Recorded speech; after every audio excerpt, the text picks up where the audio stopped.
এরে আল্লাহর গোলাম, এই দেশে মাদ্রাসার অভাব নাই, ছাত্ররও অভাব নাই, কিন্তু দুঃখ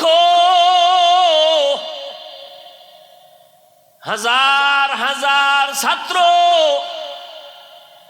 সবাই কিন্তু কামিয়াবির দরজা খুঁজে পায় না। কারণ আমার মাওলা অহংকারীকে পছন্দ করেন না, বিনয়ী বান্দাকে বড় মোহাব্বত করেন। আল্লাহ তাআলা বান্দার যোগ্যতাও দেখেন না, দেখে বান্দার বিনয়ী। নবীজি বাইতুল্লাহর পার্শ্বে বসে মক্কার বড় বড় মাথাওয়ালাদের নিয়ে কথা বলতেছেন, যদি কালেমা পড়ে তো দিনের ফায়দা হবে।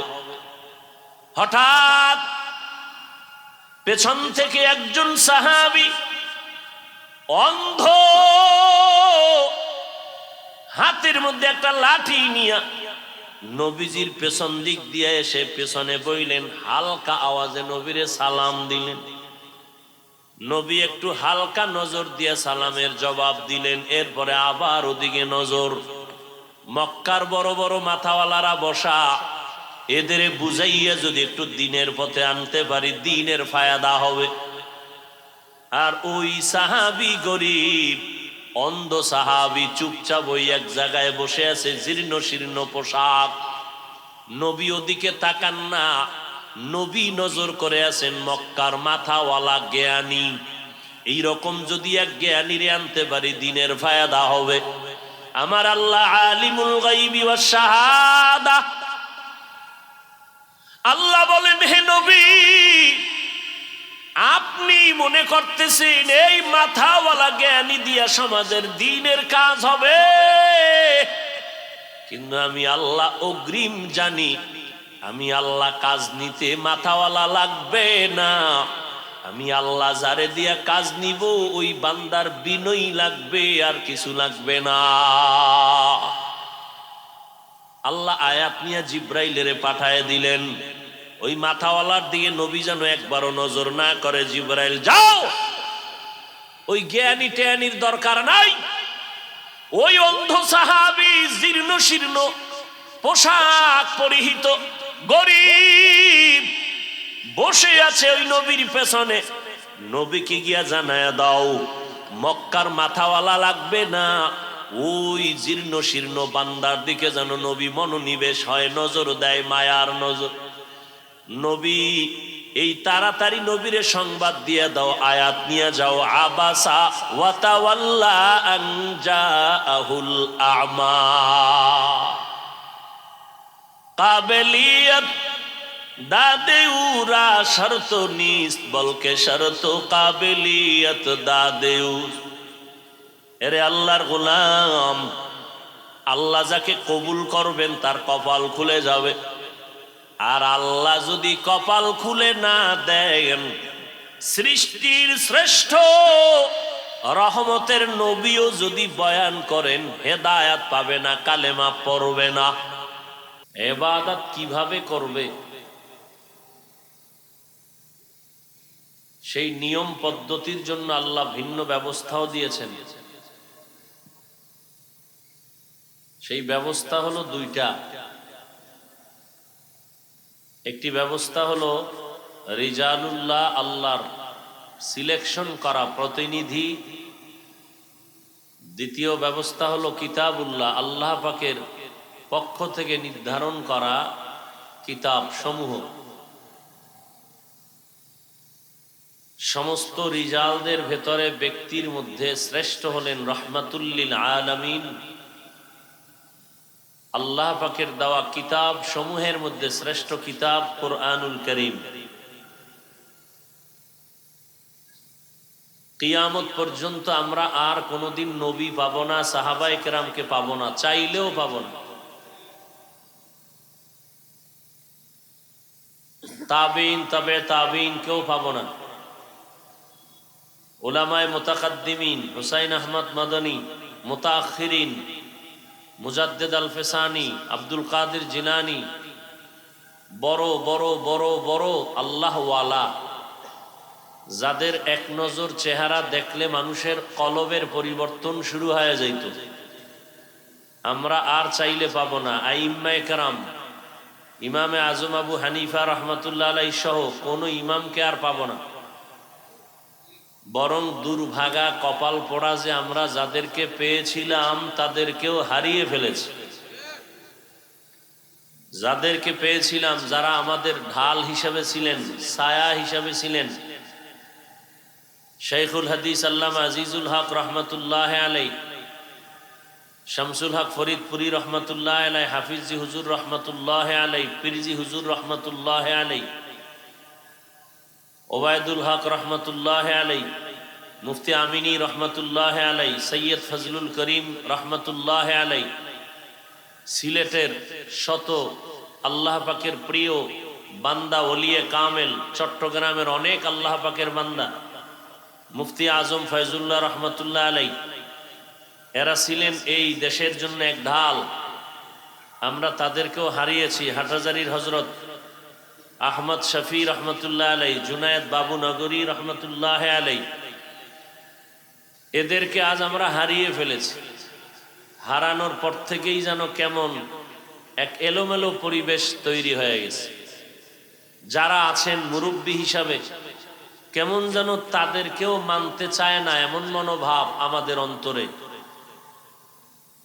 কারণ হলো, এখন যারা ছোট আছে তারা বড়দের থেকেও মনে করি আমরা বড়, যে কারণে বড়দের বিরুদ্ধে কলম ধরতে, লেখালেখি করতে একটু অন্তর কাঁপে না। আমি বলবো, যারা আহলে হক উলামায়ে কেরাম, আমাদের সেরে তাজ মুরব্বী, গোটা দেশের মানুষ যাদেরকে মুরব্বী হিসেবে মানে, এদের বিরুদ্ধে যারা ফেসবুকে লেখালেখি করে, এদের মতো নিকৃষ্ট বেয়াদব জমিনে আর কেউ হতে পারে না। এরা চূড়ান্ত বেয়াদব। আর যার মধ্যে আদব নাই, আল্লাহর রহমত থেকে সে বঞ্চিত। আদব মায়ের গর্ভ থেকে শিখে আসা হয় না, জমিনে এসে শিখতে হয়। সৃষ্টির শ্রেষ্ঠ ব্যক্তি রহমাতুল্লিল আলামিন তিনিও বলেন, আমি আমার মায়ের গর্ভ থেকে আদব শিখে আসি নাই। আদ্দাবানি রব্বি ফাআহসানা তাদিবি। নবীও বলেন, আল্লাহ আমাকে আদব শিক্ষা দিয়েছেন। অতএব রসুলের আদর্শের মধ্যেই হলো কামিয়াবি। তো আল্লাহ পাক রব্বুল আলামিন দুনিয়াতে মানুষ পাঠাইছেন ইবাদতের জন্য। ইবাদত কেন করব? একমাত্র আল্লাহর মোলাকাতের জন্য। কিভাবে করব? নবীজির তরিকায়। ইবাদত সেই তরিকা শিখার জন্য একমাত্র আমাদের বর্তমান দুনিয়াতে কিয়ামত পর্যন্ত উম্মত সঠিক পথে চলার জন্য যার পরামর্শ নিবেন, যার দিক নির্দেশনা নিয়ে চলবেন, এরকম ঠিকানা শুধু একটা। ওই ঠিকানার নাম হলো উলামায়ে আহলে হকদের সোহবত। ভিন্ন কোনো ঠিকানা নাই। অতএব যারা উলামায়ে আহলে হককে মানতে চায় না, খাসারাত দুনিয়া ওয়াল আখিরা, এদের দুনিয়াও বরবাদ, আখিরাতও বরবাদ। কামিয়াবির দরজা খুলবেন আল্লাহ, চেষ্টা করা আমাদের দায়িত্ব।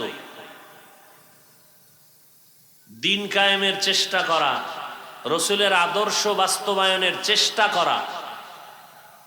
আস-সাইয়ু মিন্নি ওয়াল ইতমামু মিনাল্লাহ। বান্দা চেষ্টা করবে, পূরণ করবেন আল্লাহ। তার মানে বান্দা চেষ্টা করবে না তো আল্লাহও পূরণ করবেন না। আর বান্দার চেষ্টা হবে কতটুকু, আল্লাহর পূর্ণতা কতটুকু। হাদিসে কুদসির মধ্যে আল্লাহ পাকের বাণী রসুলকে আল্লাহ শুনাইছেন, বান্দার চেষ্টা হবে 1 বিঘা হাত, আল্লাহর পূর্ণতা হবে 1 হাত। বান্দার চেষ্টা হবে 1 হাত, আল্লাহ পাকের কুদরতের রহমতের পূর্ণতা হবে 2 হাত। বান্দার প্রচেষ্টা হবে হেঁটে হেঁটে, আল্লাহর পূর্ণতা আসবে দৌড়ায়া। আমি যদি চেষ্টাই না করি, বর্তমান দুনিয়ার পরিবেশ বড় কঠিন। ঈমান নিয়ে মরব পরের কথা, বেঁচে থাকাই কঠিন। চতুর্মুখী ইসলাম বিদ্বেষী অমুসলিমদের আগ্রাসন, এর ভেতরে আছে মুনাফিকদের যোগান, এরপরে হলো আবার নিজেদের মধ্যে মতের বিরোধ। এই অবস্থায় আমাদের সামনে অগ্রসর হওয়া বড়ই কঠিন। আল্লাহ যদি দয়া করেন, দোয়া করি আল্লাহ পাক আমাদের সবাইকে বিনয়ী হইয়া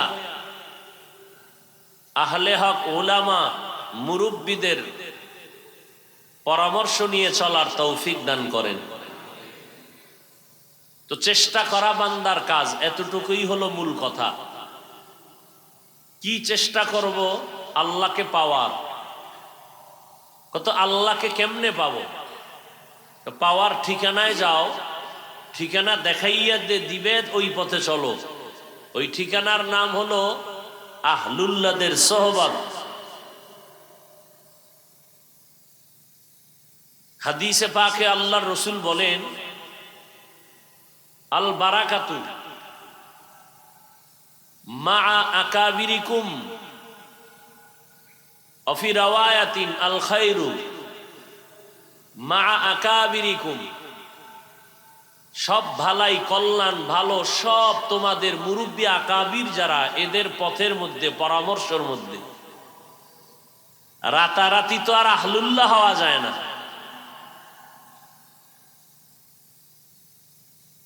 আল্লাহর পথে তারাও চূড়ান্ত চেষ্টা করতে করতে করতে করতে করতে করতে আল্লাহ এদেরকে এমন পাওয়ার দান করেছেন যে পাওয়ার আমাদের ভেতরে নেই।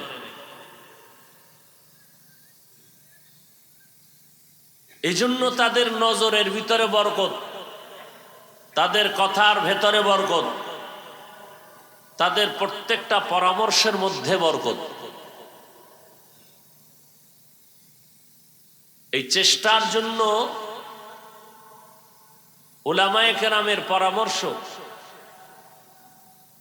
একটা চেষ্টা হলো ব্যর্থ, আর একটা চেষ্টা হলো সার্থ। চূড়ান্ত সফলতার প্রচেষ্টার জন্য তিনটা গুণ অর্জন করতে হবে, না হয় তার চেষ্টা হবে জীবনের ব্যর্থতা। তিন গুণের প্রথম গুণের নাম হলো আদব। আল্লাহর জাত ও সিফাতের কসম, যার মধ্যে আদব নাই, সারা জিন্দেগি যদি কোরআন পড়ে, হাদিস পড়ে, দেওবন্দ কেন মদিনার রওজায় বসেও যদি পড়ে, ও সফলতা জীবনে হবে না যতদিন পর্যন্ত আদবওয়ালা না হবে।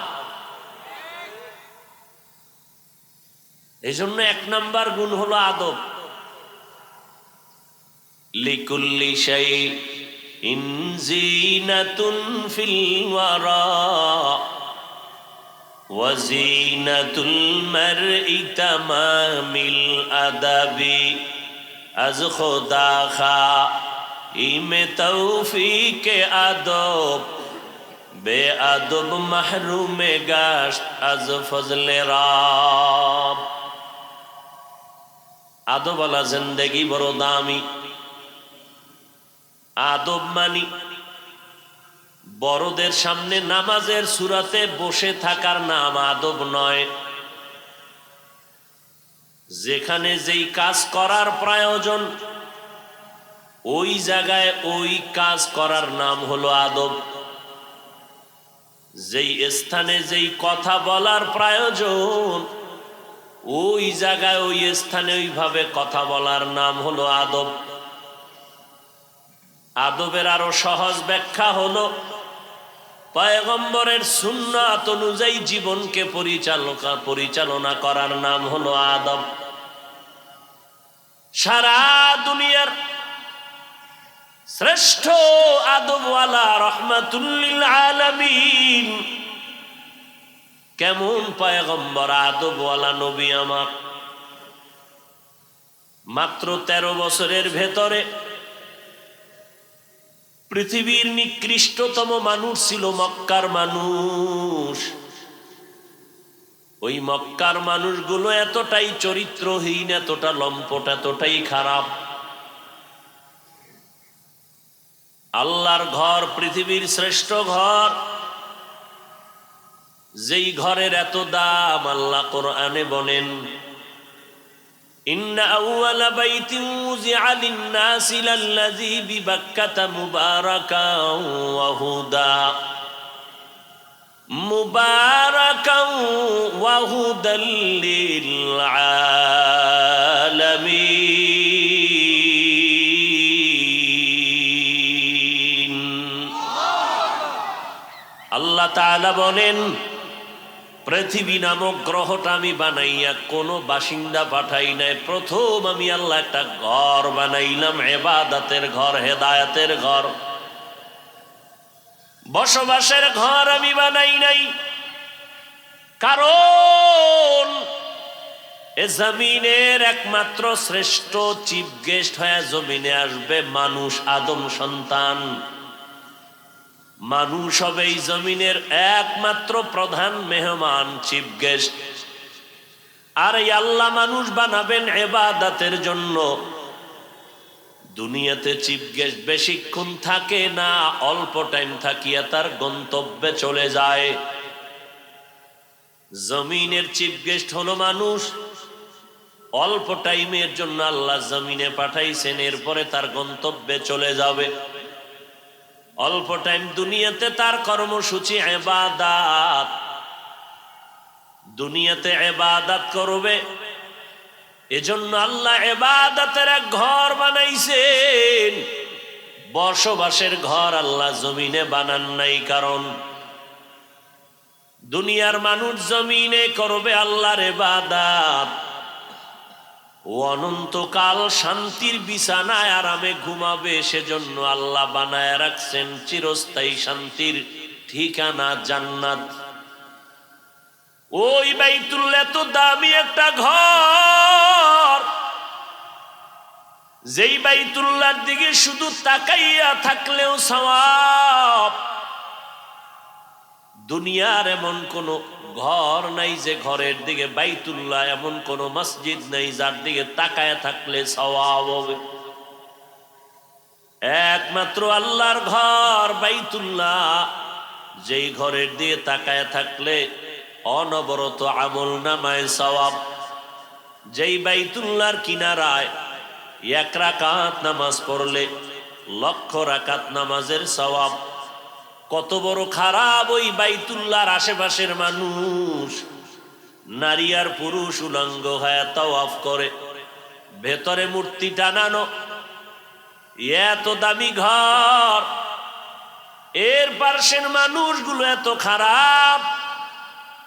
মাত্র 13 বছরের মধ্যেই মানুষগুলো এত দামি বানায় ফেললেন। আমার নবী আল্লাহ জিবরাইল আমিনকে পাঠায়, কয় যাও জিবরাইল একটা লিস্টি দিয়ে দিলাম, নবীরে দেখায় দাও। নবী যেন জানায় দেয় এই লিস্টির মধ্যে যাদের নাম আছে এরা বিনা হিসাবে জান্নাতি। 10 জন সাহাবার নাম।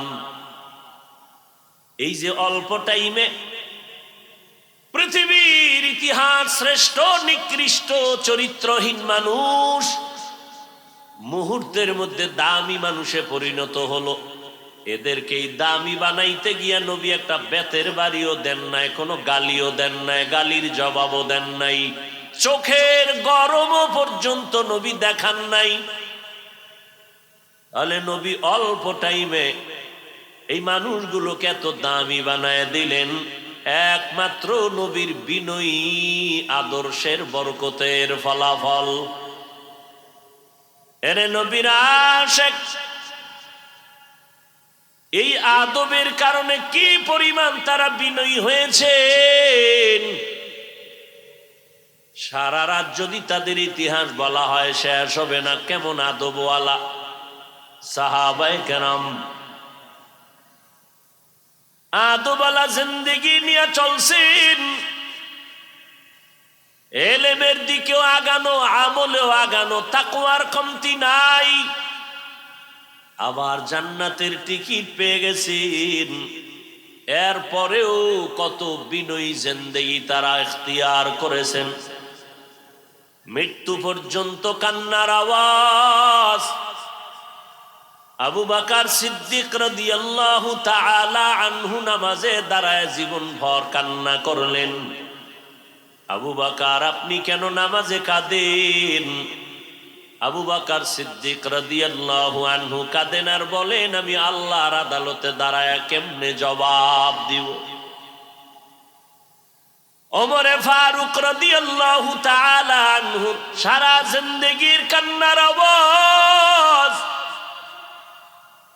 কেন ওমরে ফারুক জান্নাতের টিকিট হাতে পাইয়া কাঁদেন?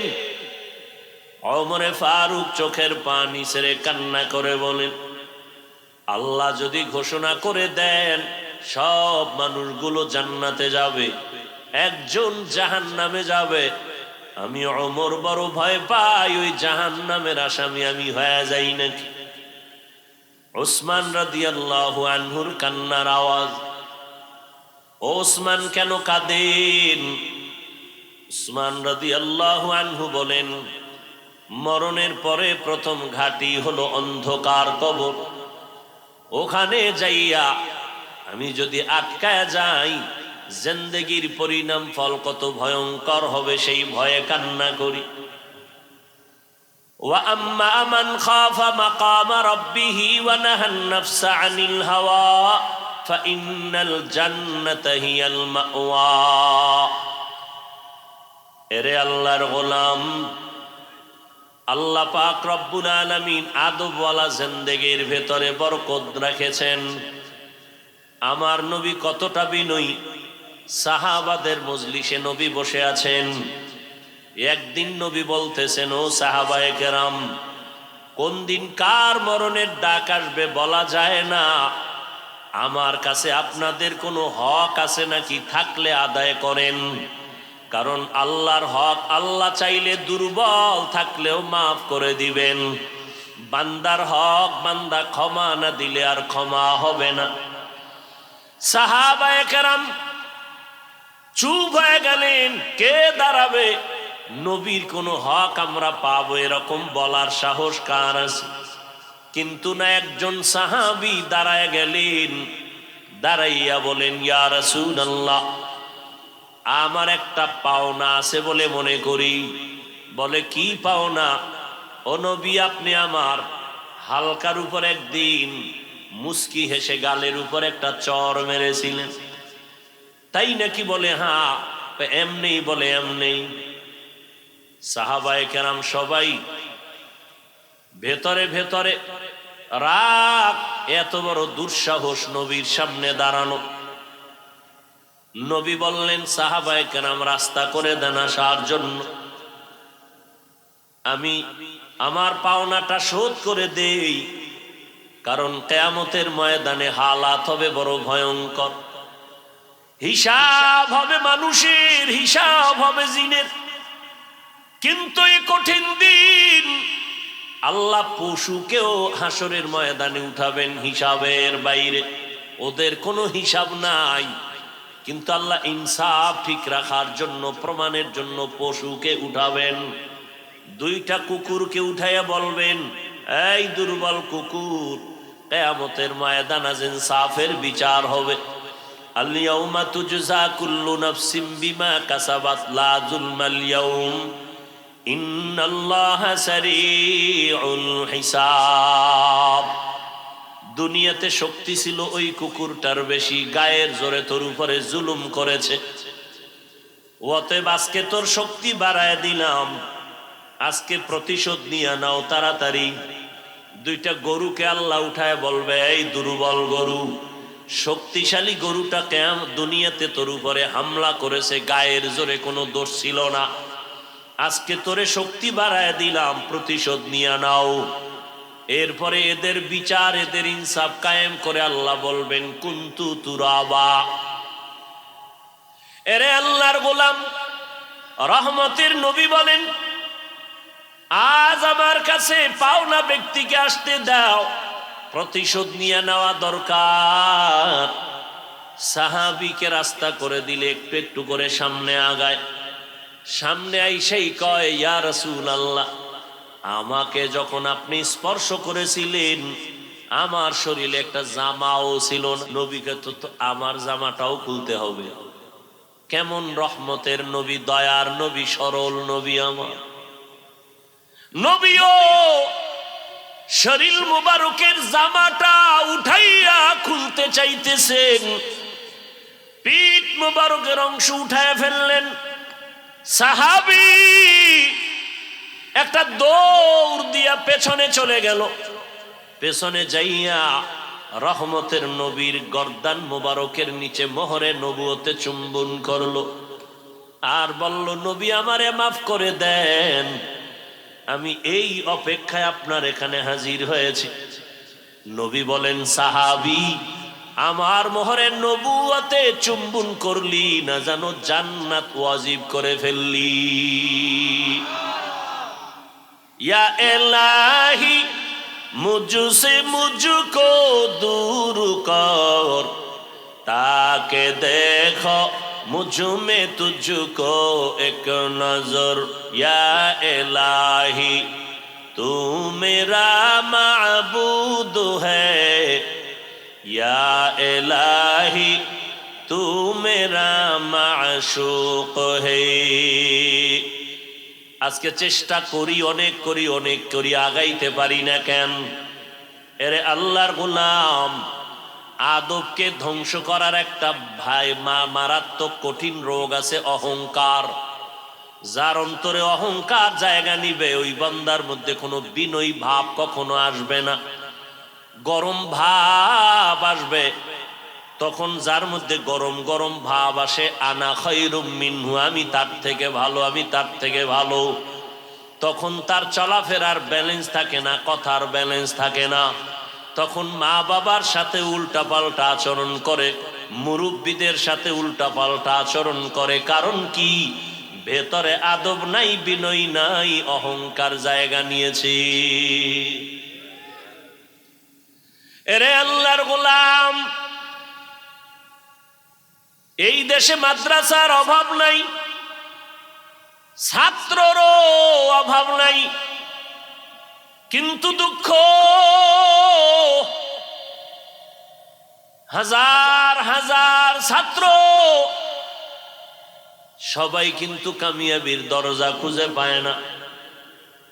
কারণ আমার মাওলা অহংকারীকে পছন্দ করেন না, বিনয়ী বান্দাকে বড় মোহাব্বত করেন। আল্লাহ তাআলা বান্দার যোগ্যতাও দেখেন না, দেখে বান্দার বিনয়ী। নবীজি বাইতুল্লাহর পার্শ্বে বসে মক্কার বড় বড় মাথাওয়ালাদের নিয়ে কথা বলতেছেন, যদি কালেমা পড়ে তো দিনের ফায়দা হবে। হঠাৎ পেছন থেকে একজন সাহাবী অন্ধ, হাতের মধ্যে একটা লাঠি নিয়ে নবীজির পেছন দিক দিয়ে এসে পেছনে বইলেন, হালকা আওয়াজে নবীরে সালাম দিলেন।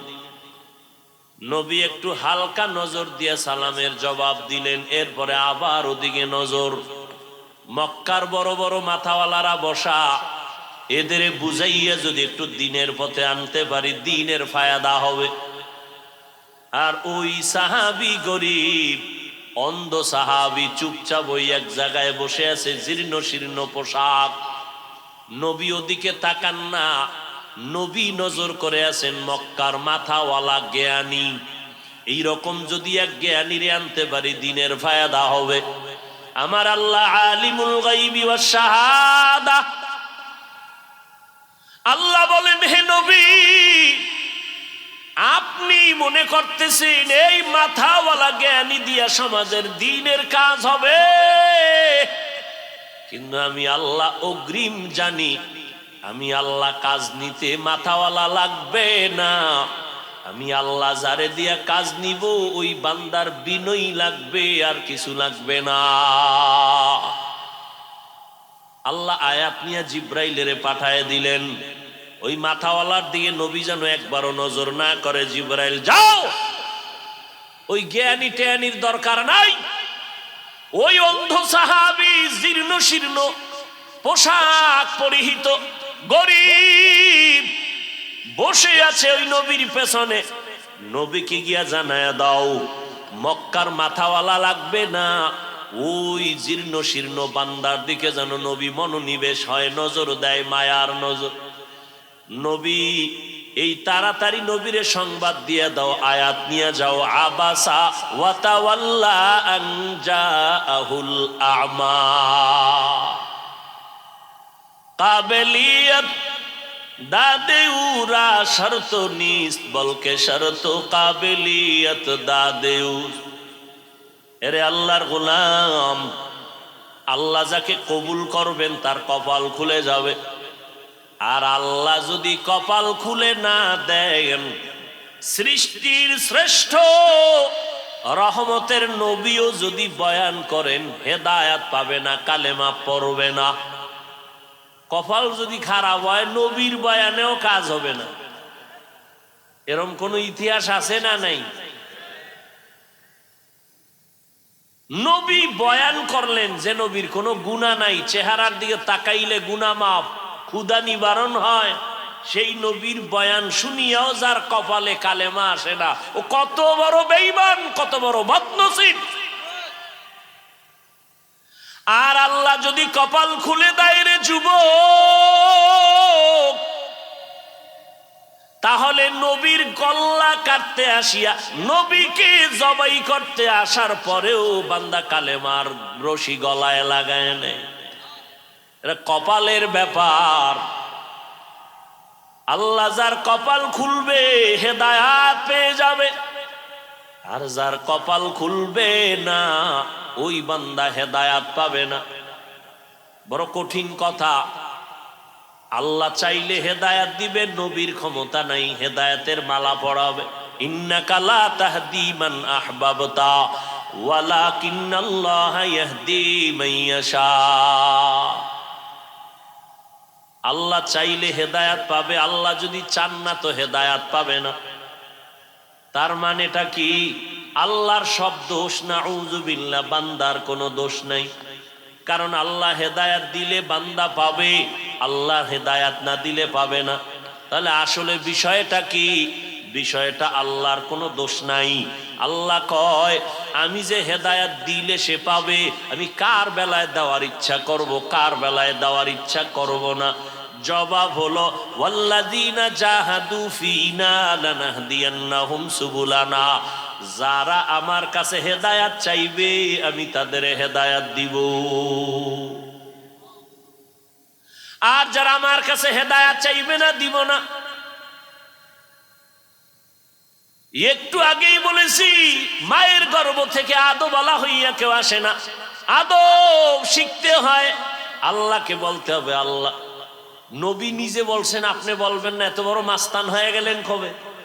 নবীর মতো ব্যক্তি দোয়া করতেছেন বিনয় হওয়ার জন্য।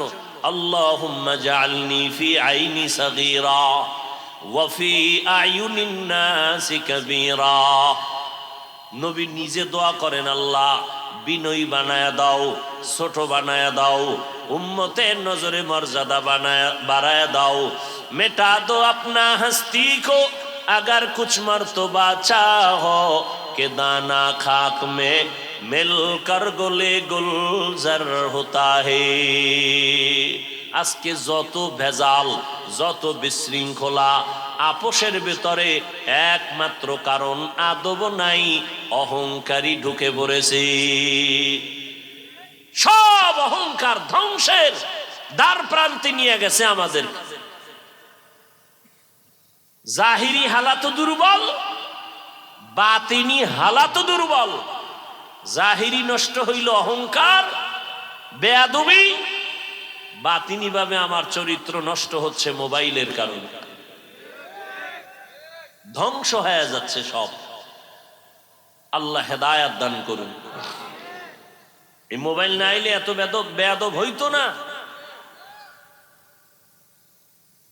কি বলবো, কোথায় বলবো, কাকে বলবো, কে শুনবে, কে বলবে? আল্লাহ সব ভাইকে হেদায়াত দান করুন। তাহলে চেষ্টা সফল হবে ওই ব্যক্তির যার তিনটা গুণ থাকবে। প্রথম গুণ আদব। বেয়াদব কোনোদিন কামিয়াবির দরজা খুঁজে পাবে না। ও যেখানে যাবে সেখানে বেইজ্জতি হবে। আল্লাহ মাফ করেন। এক ক্লাসে পড়ছি, এক জামাতে পড়ছি। মানুষ বলে বেলেটের থেকেও ধার বেশি, তার ব্রেন এত কঠিন। এই রকম এক ছাত্র, এক ক্লাসে পড়লাম অনেক বছর। দেওবন্দে গিয়ে 1 নাম্বার। পরিণাম ফল কি তার? বাংলাদেশে জায়গায় জায়গায় ঘুরে নাম কইলে মোবাইলের গোলামেরা সবাই চিনবে। যারা মোবাইলের গোলাম এরা সবাই চিনবে নাম বললেই। যেখানে যায় সেখানে জোতার বাড়ি খায়, অথচ দেওবন্দে 1 নাম্বার হইছে।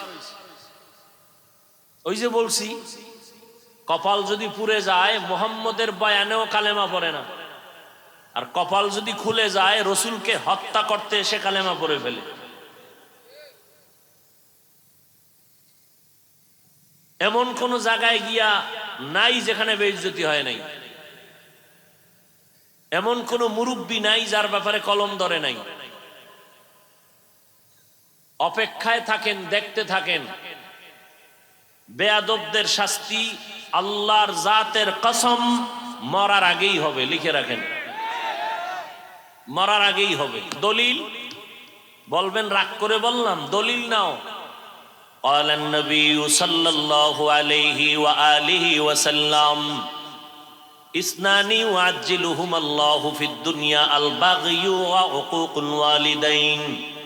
পয়গম্বর বলেন, দুইটা অপরাধ জমিনের মধ্যে আছে, করলেই শাস্তি হবে মরার আগে, মরার পরে নয়, দুনিয়ায় হবে শাস্তি। কয়টা অপরাধ?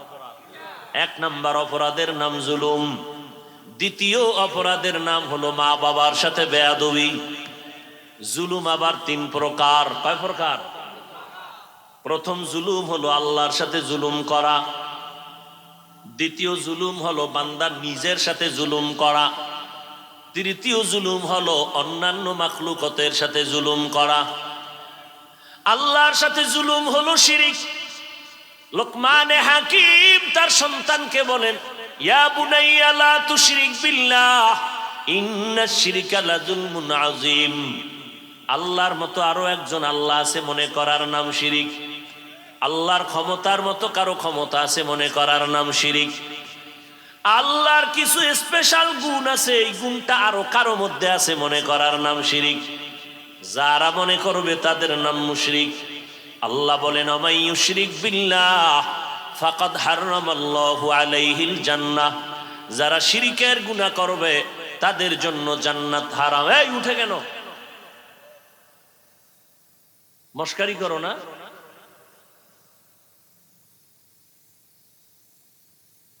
ওই যে বয়ান করতেছি তুই আদবেরই, কপাল খারাপ হইলে কি করার? আল্লাহ হেদায়াত দান করুন। জমানা বড় কঠিন, বড় কঠিন, বড় কঠিন। বয়ান কইরা স্টেজ থেকে নামার পরে দেখি বিরুদ্ধে লেখা শুরু। আচ্ছা বলো তো বাবা, তোমার ফেসবুকে লেখার দ্বারা তাবলীগের কোনো ক্ষতি হয়েছে আজ পর্যন্ত? এই চরমনের বিরুদ্ধে, দেওবন্দীদের বিরুদ্ধে, কওমির বিরুদ্ধে যারা লেখো, চরমনের কি পরিমাণ ক্ষতি হয়েছে?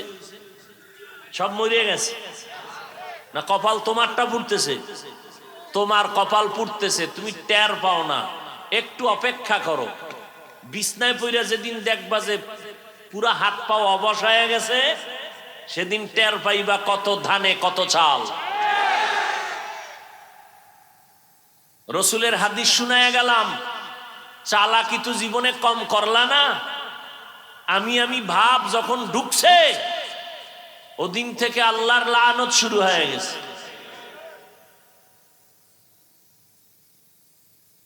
তিন প্রকার জুলুম। আল্লাহর সাথে জুলুমের নাম হলো শিরক। দ্বিতীয় জুলুম হলো নিজের সাথে জুলুম করা। নিজের সাথে জুলুম কেমনে? এর এক ব্যাখ্যা হলো, আমার আহাল যারা, এদেরকে আমি দিনের পথে না চালানো। আমি নামাজ পড়ি, আমার আহালকে নামাজের দাওয়াত দেই না, আমার আহালের উপরে জুলুম করলাম, মূলত আমার উপরেই করলাম। এক ব্যাখ্যা। দ্বিতীয় ব্যাখ্যা হলো, আল্লাহ আমার অঙ্গ প্রত্যঙ্গ দিছেন, এগুলো আল্লাহ অনর্থক দেন নাই, প্রত্যেকটার আলাদা আলাদা ডিউটি আছে। যেমন আপনাদের আমাদের এই যে আঙ্গুল আছে, এক হাতে 5টা, এক এক আঙ্গুলে এগুলো কি কর বা গিরাও কয়, 4টা করে কর, 5 আঙ্গুলে কয়টা, এগুলোর আলাদা ডিউটি আছে। 5 বেলার নামাজ পড়ো, ডান হাতের আঙ্গুলের গিরা বা করগুলো গুনে গুনে গুনে গুনে 1 মিনিটের একটা আমল করো। 33 বার সুবহানাল্লাহ, 33 বার আলহামদুলিল্লাহ, 34 বার আল্লাহু আকবারের তাসবিহ পড়ো। 5 বেলার নামাজের পরে 5 বার তোমার আঙ্গুলের করের হক আদায় হয়ে গেল। কিন্তু করলা না, করের উপরে জুলুম। চক্ষু দিছেন, এই চক্ষু দিয়া মা বাবারে মোহাব্বতের নজরে দেখবা সওয়াব, আলেম দেখবা সওয়াব, বাইতুল্লাহ দেখবা সওয়াব, এই চক্ষু দিয়া কোরআন শরীফ দেখবা সওয়াব। হাফেজ সাহেব হইলে তারপরেও কিন্তু কোরআন দেইখা পড়লে সওয়াব বেশি। তার মানে কি, তারাবির ভিতরে দেইখা পড়বা। আমাকে বরিশালে গত রমজানে একজনে, তাও কোরআন শরীফ না, মোবাইল কোরআন দইরা এরপরে দেখে দেখে পড়ে। ওই যে শুনছে মনে হয় দেইখা পড়লে সওয়াব। পাগলের পাগলামি। কোরআন দেখে বড় সওয়াব। কিন্তু আজ চোখের উপরে জুলুম করেছি।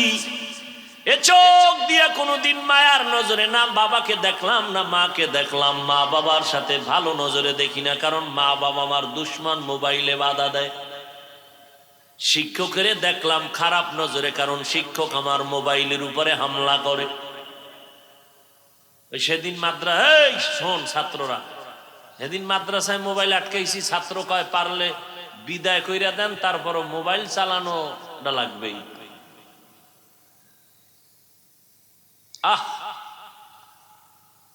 রাস্তার ল্যাংটা পাগলও নিজের ভালো বুঝে, কিন্তু আমরা নিজের ভালো বুঝি না। আমরা রাস্তার পাগল থেকেও খারাপ। আফসুস। ভাইরা আমার, চোখ দিয়া বাইতুল্লাহ দেখলাম না, কোরআন দেখলাম না, কি করলাম? সারাটা রাত মোবাইলের দিকে তাকায়া কবিরা গুনা, কবিরা গুনা, কবিরা গুনা, কবিরা গুনা। সারা রাত গুনা টুনা কইরা এবার ফজরের আগে দিছে ঘুম, নামাজ সারা। ক্লাসে গিয়ে হুজুর কয়, এই ছাত্র কই? ছাত্ররা লিস্টি পাঠাইছে, আমরা অসুস্থ, সারা রাত আকাম করছি, আর এটা কয় না। হুজুর ভাবছে মনে হয় সারা রাত তাহাজ্জুদ পইরা ঘুমাইতে না, এবার ঘুমায়। ওই যে একটু আগে বললাম না, এক ক্লাসে পড়ছি, নাম বললে এখানে সবাই চিনবে, এমন কোন জায়গা নাই যেখানে জুতার বাড়ি খায় নাই। দাওরার বছর যেই ছেলেটা আমগো সাথে ছিল, বুখারীর এবারাত বিদ্যুৎ গতিতে পড়তো, সব হুজুরেরা কইতো যেখানে যাবে মুহাদ্দিস। সেই ছেলে এখন এলাকার নাম বললাম না, ওই এলাকায় থাকে, প্যান্ট শার্ট টাই পরা, দাড়ি তো নাই। ওই এলাকায় ওয়াজে গেলে পালায় থাকে, সামনে আসে না। আল্লাহকে সাক্ষী রেখে বলছি, তোমাদের ইবরতের জন্য, ধর্ম নিয়ে মাস্তানি চলে না। আমার রসুল যদি বিনয়ী ভাব নিয়ে চলেন, সাহাবায়ে কেরাম চলে, এর থেকে আপনারা দামি হয়ে গেলেন। আল্লাহ হেদায়েতের দৌলত দান করেন। তো চোখের সাথে জুলুম করতেছে, এটা নিজের সাথে জুলুম। তৃতীয় জুলুম হলো অন্যান্য মাখলুকতের সাথে জুলুম। এর মধ্যে মানুষের সাথে তো আছেই, যারা মা বাবার সাথে খারাপ আচরণ করছে মোবাইলের কারণে, শিক্ষকের সাথে খারাপ আচরণ মোবাইলের কারণে। আল্লাহর কসম, বাইতুল্লাহর গিলাফ ধইরাও যদি কান্দো, আল্লাহ মাফ করে দাও। মা বাবায় যতদিন ক্ষমা দিবে না, আল্লাহও ক্ষমা দিবে না। শিক্ষকের সাথে বেয়াদবি করেছো, বাইতুল্লাহর গিলাফ ধরে কানলেও ক্ষমা নাই। শিক্ষক যদি ক্ষমা না দেয়, আল্লাহও দিবেন না। বান্দার হক। তামাশা মনে কইরো না রে বাবা। মানুষ কিন্তু গ্রামে একটা কথা বলে, পান্তা ভাত নষ্ট হলেও খাওয়া যায়, পোলাও নষ্ট হলে খাওয়া। এই জমিনের মধ্যে তালিবুল ইলম ছাত্র সমাজ হলো, স্কুল হোক কলেজ হোক, এরা কোরমা পোলাওয়ের মতো, এরা এত দামি, গোটা বাংলাদেশ না পুরা দুনিয়াটাকে আলোকিত করে ফেলার মতো মেধা যুবক ছাত্রদের মধ্যে আছে। আল্লাহ সেইভাবে বানাইছেন, ইহুদির বাচ্চারা যদি রাষ্ট্র চালাইতে পারে, তুমি তো শ্রেষ্ঠ নবীর উম্মত, তুমি কেন পারবা না? জন্মগতভাবে সৃষ্টিগতভাবে আল্লাহ পাক পুরুষের তুলনায় নারীদের জ্ঞান কম দিছেন না বেশি? বেশি কম? তাহলে সেই নারী যদি দেশ চালায়, তোমরা পারবা না কেন? মোবাইলে আকাম করো, পারবা? করো, ইচ্ছা মতো করো, অল্প দিন লিখে রাখো, বেশি দিন না, অল্প দিন, মরার আগেই দেখবা যে বিছনায় পইরা চিৎপটাং হয়ে থাকবা, চোখ থাকবে পাওয়ার থাকবে না, কান থাকবে পাওয়ার থাকবে না, মাথা থাকবে ব্রেন থাকবে না, কিডনি নষ্ট হয়ে যাবে, যাচ্ছে তোমার খবর নাই। লিখে রাখো।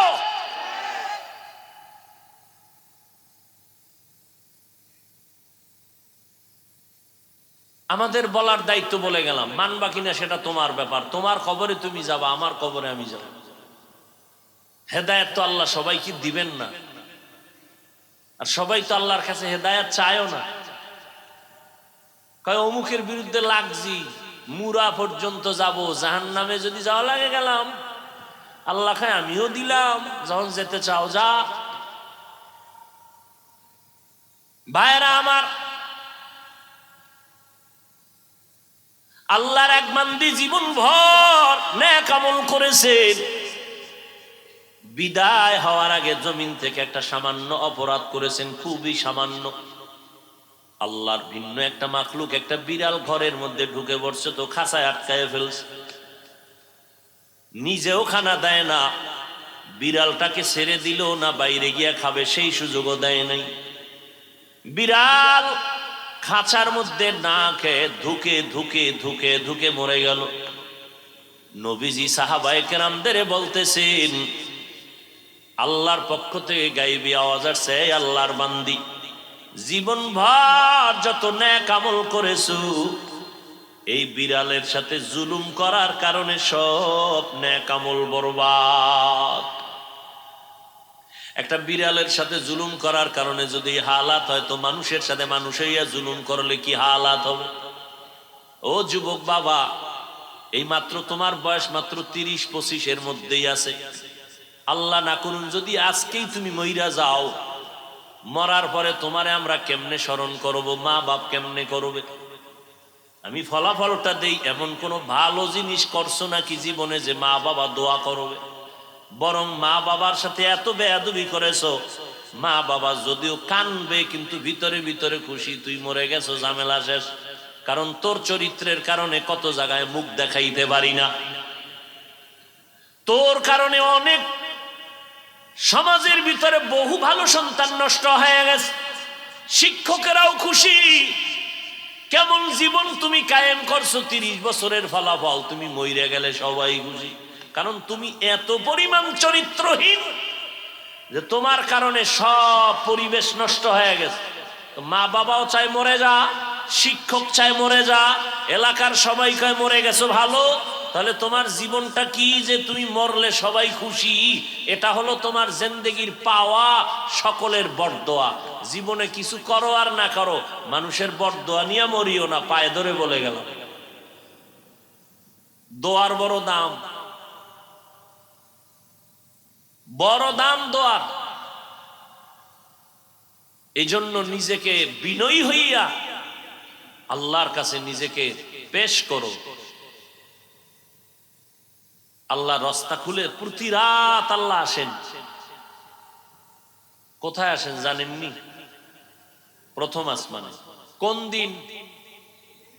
প্রতিদিন। কেন আসেন? বান্দার থেকে কিছু নিতে না বান্দাকে দিতে? আপনাদের তো কিছু লাগে না, লাগে? ঘুমায় থাকলে পেয়ে যাবেন সব, ঘুমান কেন? যেই টাইমে ঘুমানোর নিয়ম, সমস্ত দুনিয়ার চিকিৎসা বিজ্ঞানীরা একমত, মানুষের জীবনের চূড়ান্ত সফলতার এক পুঁজির নাম সুস্থতা। আর সুস্থ থাকার জন্য আল্লাহ পাকের দেওয়া একটা চূড়ান্ত ঔষধ আছে, মহা ঔষধ ফ্রি, রাতের ঘুম। রাতের পুরা অংশ ঘুম নয়, প্রথম অংশ ঘুম শরীরের ক্ষতি, রাতের শেষ অংশের ঘুম শরীরের ক্ষতি, রাতের মধ্যাংশের ঘুম শরীরের ঔষধ। 10, 11, 12, 1, 2, 3 এই পর্যন্ত। শেষ রাতে ঘুম ক্ষতি কেন? আজান 5 বার দেয়, দেয় না প্রতিদিন? বলেন তো সব আজানের সিস্টেম কি এক, না কিছু ভিন্নতা আছে? কোন আজানটা আছে, কি ভিন্ন আছে বলেন তো? অর্থ কি? ঘুমের থেকে বিষয়টা কি? এই শব্দটা এশায় নাই কেন? এই শব্দগুলো মাগরিবে নাই কেন? ফজরে কেন?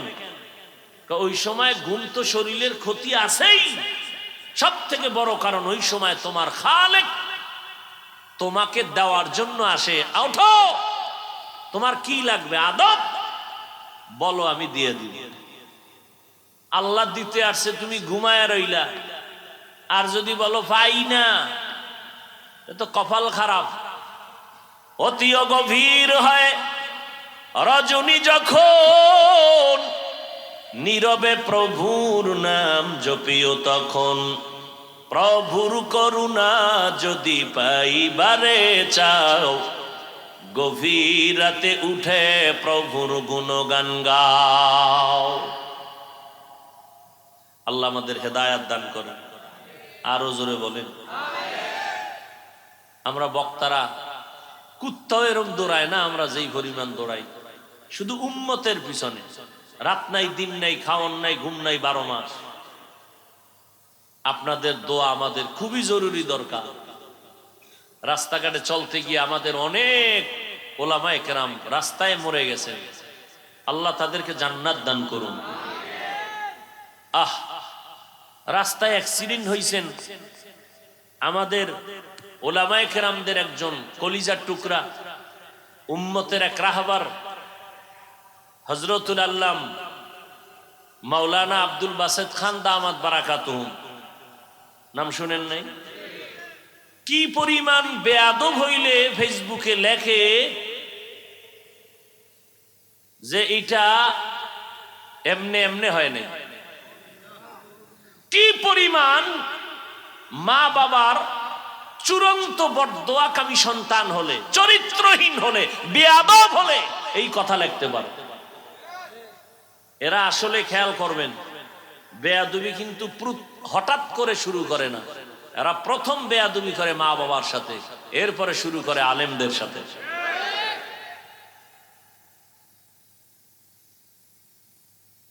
এই যে জুলুম করলো আলেমদের ইজ্জত নষ্ট করার জন্য, বিচার কি মরার পর না আগে? আগেই হবে। পঙ্গু হয়ে মরবি, লিখে রাখিস। আর যদি তওবা করো, আমার আল্লাহ বলেন জীবনের সব গুনাহ এক তওবায় মাফ। আল্লাহ আমাদের কবুল করেন, আদবওয়ালা বিনয়ী জিন্দেগি আমাদের দান করেন। জীবনে বান্দা উপকার কারো করতে যদি নাও পারো, পায়ে ধরে বলে গেলাম ক্ষতি কইরো না। জীবনে যদি কারো প্রশংসা করতে না পারো, হিম্মত না হয়, পায়ে হাত রেখে বলে গেলাম বদনাম করে নিজের কপাল পুড়িও না। জীবনে যদি ভালো নেক আমল করতে নাও পারো, গুনাহ করে নিজেকে জাহান্নামী বানায়ও না। এই 3টা ওয়াজ যদি মনে রাখতে পারো, বিনা হিসাবে জান্নাতি। উপকার করতে না পারলেও কি করব না? কারো প্রশংসা করতে না পারলেও কি করব না? বদনাম করব না। নেক আমল করতে না পারলেও কি করব না?